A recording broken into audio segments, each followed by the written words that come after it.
Exam ఎట్లా రాసినావు ఎట్లా రాస్తాం? పెన్ను, పేపరు, ప్యాడు, స్కేలు అన్నీ ఎత్తుకొని పోయి కూర్చున్నాం ఎగ్జామ్ హాల్లో. కూర్చున్న తర్వాత అంతా మ్యాటర్ మొత్తం రివర్స్ అయిపోయింది. ఒక పెద్ద దుష్టశక్తి మన ముందర నించొని ఉన్నది. రౌండ్ గ్రహాలు మనకు అనుకున్నట్టు లేవు.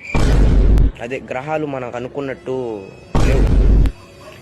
గ్రహాలని అడిగిన సపోర్ట్ చేయి ప్లీజ్, నీకొచ్చింది నాకు చెప్పు గ్రహ, నాకొచ్చింది నీకు చెప్తా అని. గ్రహం ఏమని తెలుసా? పెద్ద దుష్టశక్తి ముందర ఉన్నది, ఒక అడుగు ఆ తర్వాత నేను హెల్ప్ చేస్తా అనేది. నేను ఇప్పుడు దుష్టశక్తికి వెళ్ళి దుష్టశక్తి నేను గ్రహాన్ని అడిగినాను నన్ను హెల్ప్ చేయమని. హెల్ప్ చేస్తావా అని అడిగితే మెట్టు తీసుకొని కొడతా నేను. ఇక ఎగ్జామ్ నేను అన్ని ఏ గ్రహాలు ఏ దుష్టశక్తి సపోర్ట్ చేయకపోతే నేను ఎగ్జామ్ ఎట్లా రాయాలి?